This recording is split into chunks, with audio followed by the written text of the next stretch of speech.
My 28-year-old male sister, 33-year-old female, is visiting me this week with her daughter/my niece, 13-year-old female. I was excited to host them in my house as I haven't really seen my family much ever since I moved away from our home state for my career.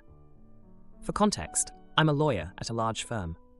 That means that I have to take work home often, which is why I have a room in my house set up as an office. My office has privileged information about cases and clients. Long story short, when my sister and niece arrived yesterday, and after I helped them get settled in, I told them that there's only one rule that I have for staying in my house. My office is off limits. Fast forward a few hours and everything's fine and dandy. I'm just sitting on the couch with my sister, watching a movie, until I get a call from a senior associate at work asking me to do a quick review of a document that he sent me via email. When I get upstairs, I see the door to my office is wide open and the lights are on. When I go in to investigate, my niece is in there sitting in my chair and taking selfies with her feet on my desk. I was beyond furious. I only have one rule for guests at my house, and it's to stay out of my office. I have that rule for a reason. Not only would I be at risk of disbarment, but the integrity of the entire case would be jeopardized if any of that information is leaked. While I'm not accusing her of that specifically, I just don't want uninvolved people in my office taking pictures and posting them on social media where there may or may not be protected information in view of the camera. I asked her what the hell she was doing, and she said, "I was just curious. I want to be a lawyer like you when I grow up." I told her, "Get the frick out and stay out, you little witch." My sister came running up the stairs after my niece started crying, and she told me that I was a monster for talking like that to a kid. I told her that she had no business being in my office, and my sister said that it doesn't matter because she's just a kid. So, am I the idiot? Well, I certainly wasn't expecting this post to get this many responses. So I first wanted to start off by thanking each and every one of you for taking the time to read my post and weigh in with your judgment. Even the people that sent me death threats in the DMs. You know who you are. Special thanks to those who sent in their judgments via DM when the mods locked down the thread. After reading the comments and having time to cool down and think about all this, I accept that I was a jerk in this situation.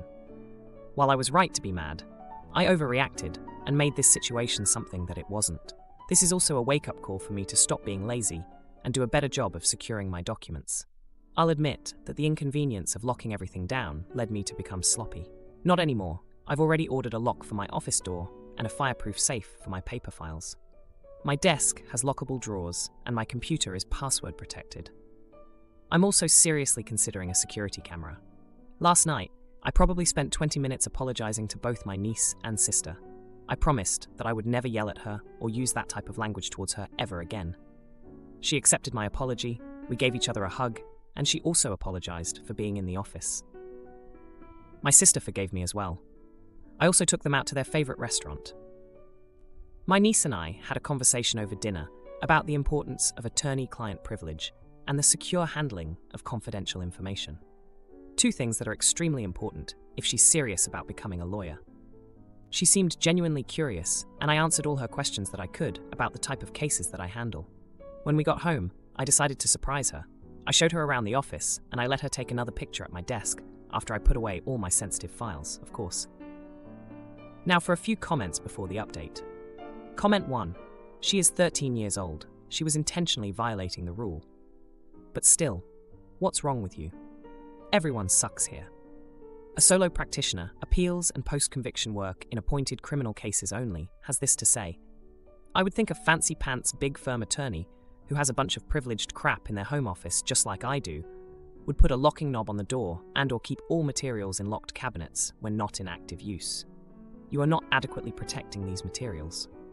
Sure, your front door locks, but once someone is in the house, apparently they could easily get into this stuff without you noticing in time. Comment 2. Everyone sucks here.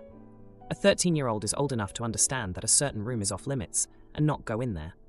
But calling her a witch was taking it way too far. As a lawyer, you should have a much better grip on handling stressful situations without losing your cool. Lastly, why was she taking pictures of her feet? Edit. OP has clarified that was a poor phrasing. She was sitting with her feet up taking selfies. Now for the update.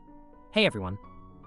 It's been a wild month since my last post, and I've got to say, the drama hasn't stopped. Thanks again for all the advice and support you guys gave me last time. It really helped me get through some tough moments. So after I thought everything was settled with my niece and sister, things took a turn for the worse. Remember how I mentioned I was going to secure my office better? Well, I did. I got that lock for my office door, the fireproof safe, and even installed a security camera. I thought I was finally in the clear, but boy was I wrong. Last week, I had a huge case coming up. It was one of those make or break moments in my career, and I had been working non-stop. My sister and niece had gone back home by then, and I was alone, buried in paperwork and prepping for court. That's when it happened. I got a call from my boss, and he was not happy. Turns out, a photo that my niece had taken in my office had surfaced online. It was one of the selfies she took when she first arrived, and in the background, you could see a document with sensitive client information. It was a nightmare. The photo had been shared on social media, and it was spreading like wildfire. I was called into an emergency meeting with the partners at the firm. They were furious, and I was on the verge of losing my job. I tried to explain the situation, how I had already taken steps to prevent this from happening again, but they weren't having any of it. The damage was done. I was put on leave while they investigated the breach of confidentiality. It was the longest week of my life. I couldn't sleep, I couldn't eat, and I was constantly worrying about the fallout. I had worked so hard to get to where I was, and it felt like it was all slipping away because of one stupid mistake. During this time, I reached out to my sister to let her know what was happening. I needed her to understand the gravity of the situation. But instead of support, I got the cold shoulder. She accused me of trying to blame her daughter for my problems. She said I was just trying to save my own skin and that I hadn't really forgiven my niece. It was a huge blowout, and we ended the call on bad terms. Meanwhile, my niece was devastated. She had no idea the photo she took would cause such a problem. She sent me a heartfelt apology, and it was clear she felt terrible about the whole thing. I didn't blame her. She was just a kid who made a mistake, but the damage was done, and I had to deal with the consequences. After a grueling investigation, the firm concluded that I hadn't intentionally compromised any client information. But my reputation had taken a hit. They decided to keep me on, but I was demoted. I was no longer handling the big cases I was used to. Instead, I was given grunt work, the kind of stuff I hadn't done since I was an intern. It was a huge blow to my ego, and every day at work was a reminder of the incident. My colleagues looked at me differently, and I could tell they were talking behind my back. It was like I was back at square one, trying to prove myself all over again. But the real kicker came just a few days ago. I was at work, going through piles of paperwork, when I got a text from my sister. She had been talking to our parents, and somehow the story had gotten twisted. Now, I was the villain who had put my niece's future in jeopardy. My parents were furious with me, saying I should have been more understanding and that I had overreacted. I couldn't believe it. After everything that had happened, after the apologies and the dinner and the heart-to-heart talks, I was still the bad guy. It felt like no matter what I did, I couldn't win. So here I am, stuck doing menial work with my family relationships in tatters and my career on shaky ground. It's been a rough month, and I'm just trying to keep my head above water. I've learned my lesson, that's for sure. I'll never underestimate the importance of securing my work again. But man, I never expected things to spiral out of control like this. Thanks, Reddit. Stepdaughter trashes dinner again, so I ban her from the table. Her mom calls furious, but she'll learn actions have consequences. I have a 19-year-old stepdaughter, Molly, who attends college 2.5 hours away and visits us a few times a month for 2 to 3 days at a time. For the most part, she's pretty good, and I do love her and enjoy planning activities and outings when she's here. For the past 6 months or so, Molly has become extremely picky about the food my husband or I cook, but not any other food. She will try a dish, take one bite, and if she doesn't like it, throw it in the trash. I mean, throw the entire dish in the trash, not just the bite she tried. For example, I'll make a homemade lasagna that she's had many times before. She takes a bite, decides it's not to her liking, and immediately tosses the entire pan into the garbage. This always happens when neither myself nor my husband are in the kitchen with her. We've both asked Molly why she throw the food out, and it's always the same response. It wasn't any good, and she can't eat it. We've asked her to please stop throwing away entire dishes because we will eat them, and she says she doesn't want to even look at it anymore. As far as we know, Molly only does this with us. I finally told Molly and my husband, he agreed with me, that the next time she tosses a dish either of us has made, She will assume full cooking responsibilities when she's here. That way, whatever is made will be to her liking. It happened again, and I stuck by what I had said. Molly got upset and went to her mom's, 30 minutes away, because her time with us or her mom is supposed to be fun and relaxing, not having to do chores. Molly's mom called my husband in a rage, screaming how we are treating Molly unfairly. She's a child. And it's not that hard to just fix a different meal to make her happy, and accusing us of emotional and mental abuse. Molly's mom does not cook, so they either go out or order food for all of their meals. Molly is currently refusing to visit unless I apologize to her and agree she can do what she wants with the food. My husband misses his daughter, but he's siding with me on this, saying Molly has been wasteful and disrespectful of our cooking and hospitality. We never cook anything we know she dislikes. When she's here, we tend to make dishes that she's always enjoyed before and ask for her input and suggestions, but she says she doesn't care what we make. I feel bad because I know this is hurting my husband, and I do miss Molly, plus I want her to spend time with us and have a good time doing so. Am I the jerk? Note, for everyone asking if Molly is pregnant, no, she is not. Molly is very openly homosexual. She likes vaginas, only vaginas.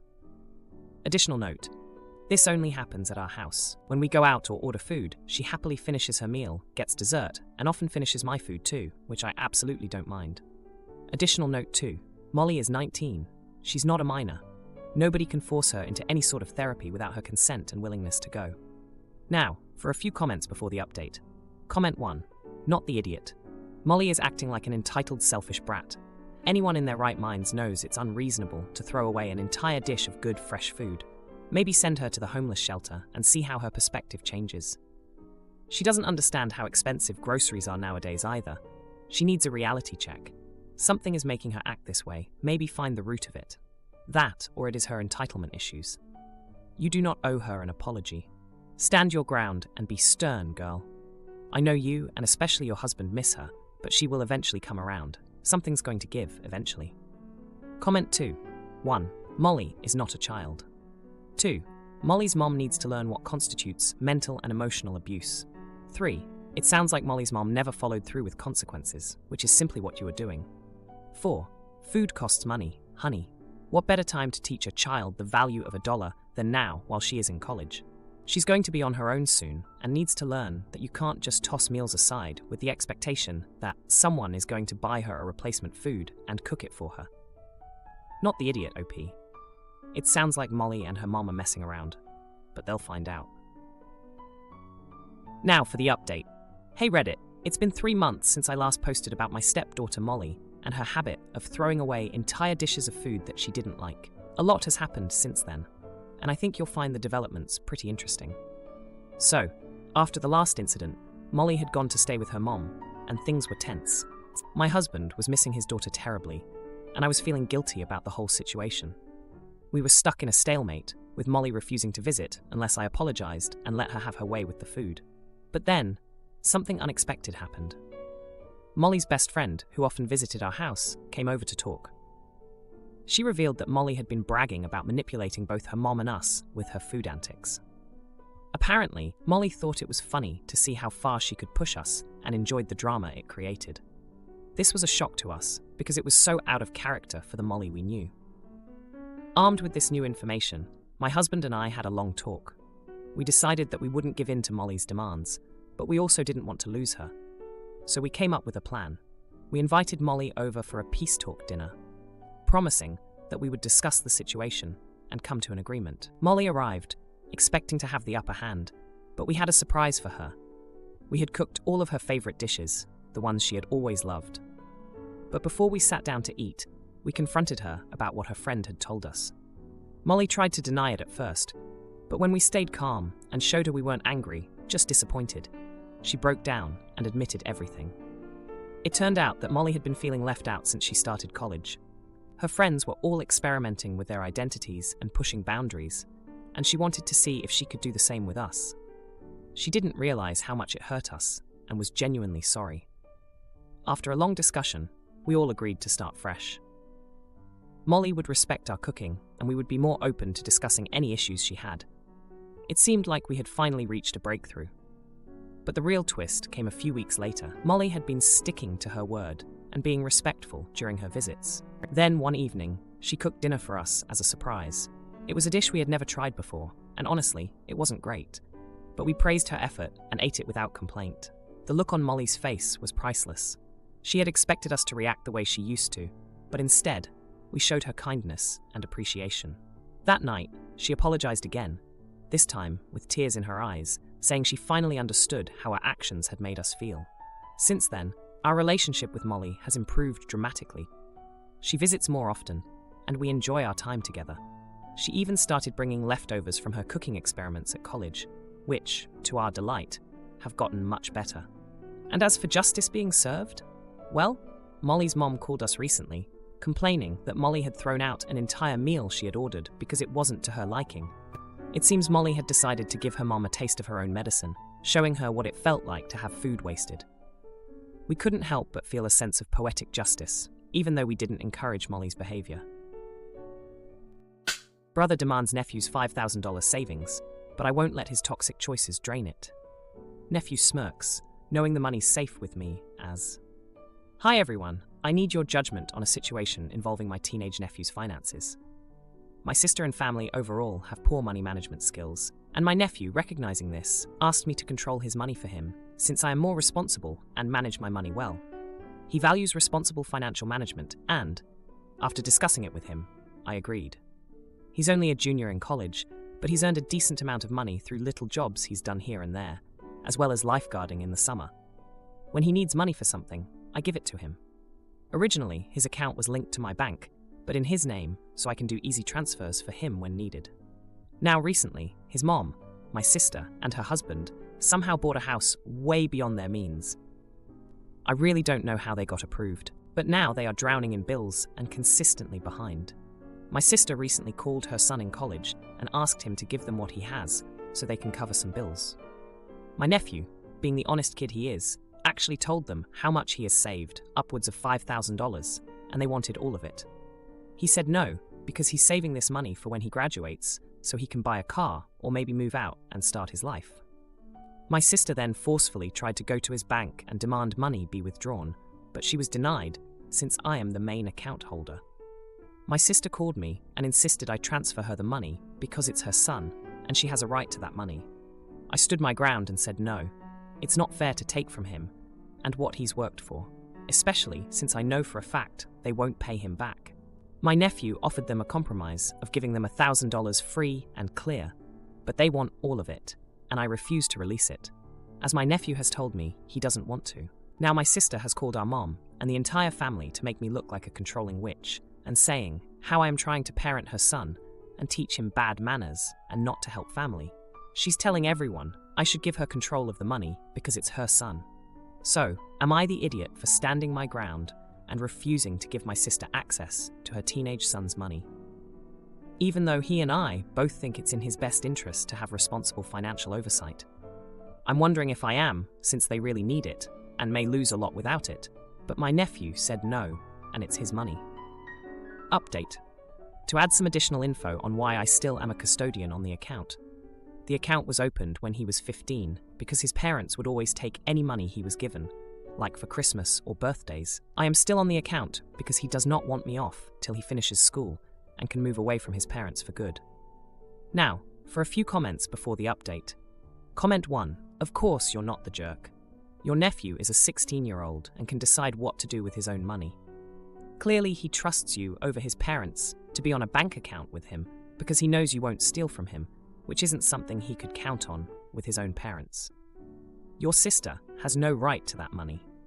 You can always see about taking your name off the account, so it wouldn't even be an option, and then she can stop asking.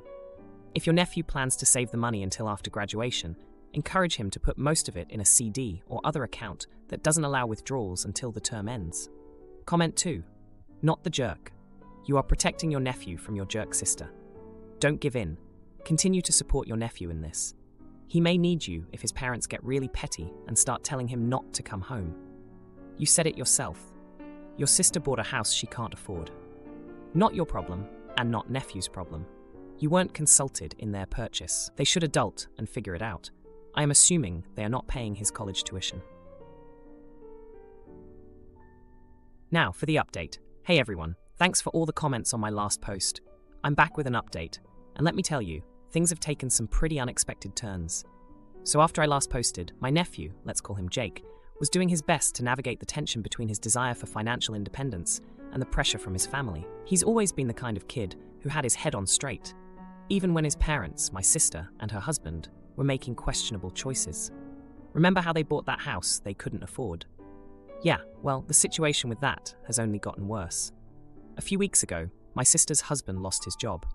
It was a shock to everyone, but honestly, given his history of bouncing from job to job, it shouldn't have been.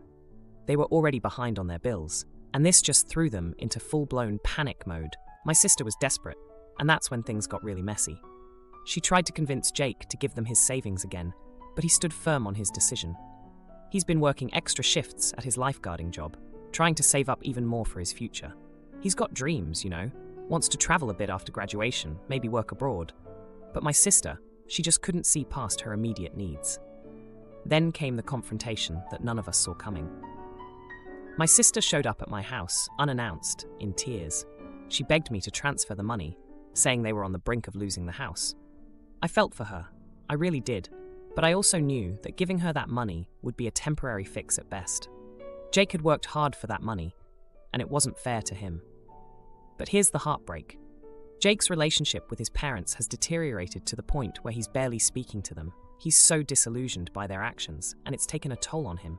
He's always been close to his mom, but now there's this distance between them that's painful to watch.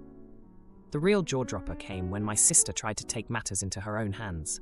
She somehow got a hold of Jake's debit card, must have taken it when he was home last, and tried to withdraw money. But since I'm the main account holder, the bank flagged the attempt and contacted me immediately. I was furious, and so was Jake when he found out. It was a betrayal he didn't expect from his own mother. We had a family meeting, if you can call it that, where voices were raised and accusations were thrown. My sister claimed I was turning her son against her, that I was the reason their family was falling apart.